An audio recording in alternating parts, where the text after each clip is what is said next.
Hi everyone, I'm having to film this all over again because I forgot to put makeup under one of my eyes, which looked really weird. So yeah, here we are again. This is turning into one of those days really. Empties video, because I've got loads of stuff that I want to throw out that's been used up. Some of the stuff's been used up for years because I'm moving out of the house while it's being renovated and then moving back in again, and I don't need empty bottles of stuff lying around. So there's loads of hair stuff, a bit of skincare. I thought that I would tell you all about it. I feel like I'm doing this from a script now because it's the second time I've done it. So yeah, I know exactly what I'm going to say, which is good for you because I won't be rambling. However, I do have to say that I feel very, very pale. So I'm just looking for some bronzer. Oh, that's better. Now my hair looks a bit weird, but we'll have to just deal with that, won't we? Right, first thing that I wanted to show you was... Oh, sorry, God, it's how rude of me to be looking off at myself. You know what, let's sweep it all to one side like that. Is that better? Yes, right.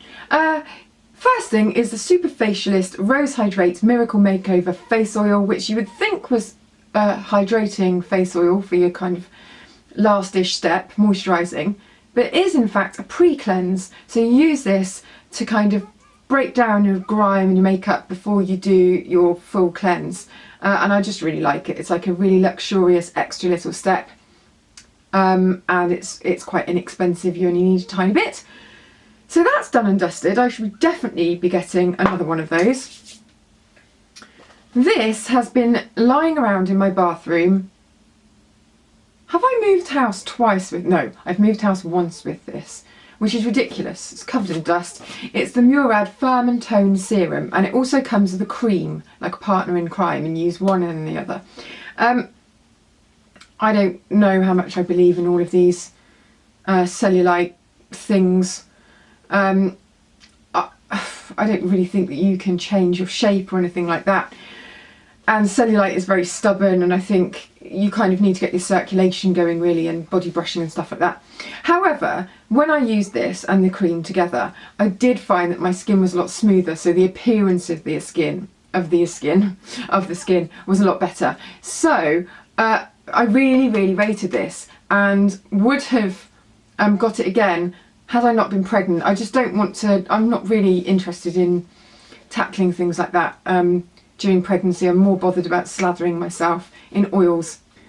Chanel's La Nuit de Chanel, which is, funnily enough, the nighttime serum. They also do a weekend one and a day one. The weekend one is very glycolic-y, the day one, I can't remember what it does, but the nighttime one is very hydrating, which is what I need at the moment. And people kind of, when I first reviewed this ages ago, were like, oh, it's so expensive, but actually, price per mil, it's about the same as something like Estee Lauder's Advanced Night Repair. So it's not cheap, but it's not outrageous. So I really like that one, and yeah, I like the weekend one too, but I haven't been using glycolic so much since I've been pregnant, just because my skin has seemed to be a little bit more fragile. It needs more moisture than anything else. Something that is nearly done. This will be done by the time I move. It's got about 5 nights left in it, I think. This is Institute Essederm's Hydra System. Now, I really like Institute Essederm face creams. They're very good, very comprehensive. No frills, no nonsense packaging. And this one really helps to make my skin feel nice and hydrated, but it's not greasy and it doesn't feel really rich on the skin. It's quite buttery actually, so that was a lie, but you know what I mean, it doesn't have, I don't wake up feeling greasy. So very nice indeed. I will probably get this used up, because at the moment what I'm doing, my little routine, is I oil my bump and then all the way up, you know, boobs, and then whatever this is, décolleté. And then when I do my face cream, I kind of do double whammy, because I take the face cream down onto the décolleté as well, because I kind of think that that triangle of skin there, I mean, even under a normal day without having pregnant boobs, it's under quite a lot of strain, isn't it? Because it's holding up your boobs, and So it's kind of being like stretched around and stuff. So I always try and take really good care of that because it can go crepey and look old. So I always do quite a lot of moisturising on there, and especially now. So I do double whammy moisture. So that's good. Oh, InTransit spray on moisture from This Works. Loved this. However, I don't know whether it was just my spray bottle thing, but the spritz came out too, like, all in one stream. What's the word for that? God. Rather than being diffused and light, it came out as like a squirt right in your eye. So I don't know whether that was just my bottle or it's all of the bottles. But if it's all of the bottles, then I'd probably have a word and just make it a little bit more misty. But to be fair, it could be my bottle. Anyway, it's just really nice. It's like an extra little layer of moisture, and I'm all about moisture at the moment. So on to hair. First thing, where is it? Colour Wow Colour Security Shampoo. I really like this range, this Colour Wow. It's great if you have your hair coloured quite regularly, and if you invest quite a lot of time and money into your hair being coloured and then you don't want it to fade really quickly. They do some really, really good colour saving products. And this is a non-sulfate formula. And supposedly if it's not got SLS and SLES, it doesn't strip the hair so much, so your colour lasts longer. Supposedly. Which I suppose does make sense. I also really like this range, which is the Everreach range from L'Oréal Paris. And this is also sulfate free. Now, I don't have anything in particular against sulfates. There are a couple of shampoos that my scalp reacts to badly. I don't know whether that's because of sulfates or something else. Most people get on absolutely fine with them. However, all the shampoos that I do tend to like, when I look at the ingredients, they more often than not are sulfate free. So maybe that says something.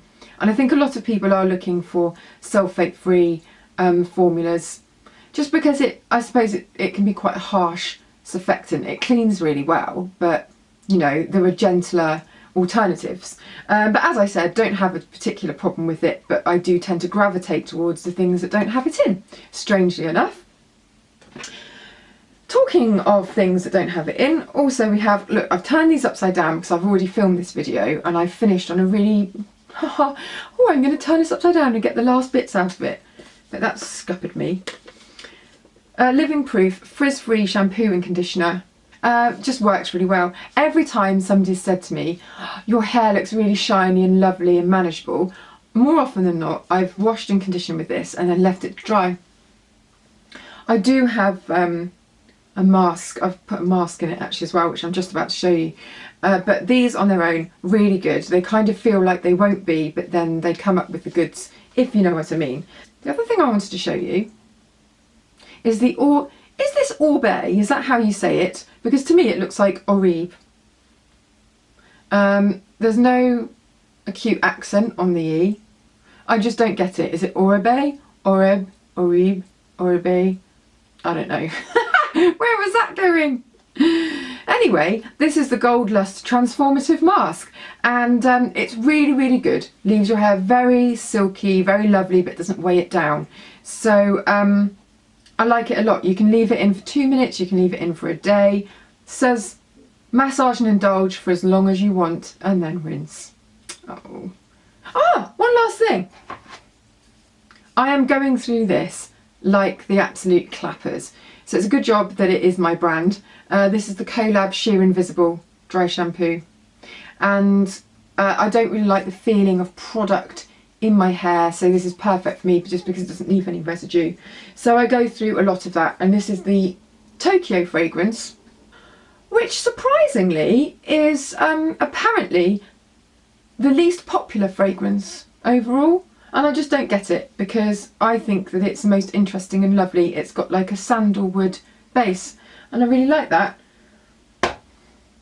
Something a bit different, isn't it? I do like sandalwood though, so I suppose I'm biased. But yeah, going through those loads. And that is... that's it for this video today. The sun's going in. That's how long it's taken me to film this. So yeah, it will probably go up tomorrow morning now. It'll probably go up on Wednesday. Hope that you've enjoyed it, and I shall see you next time.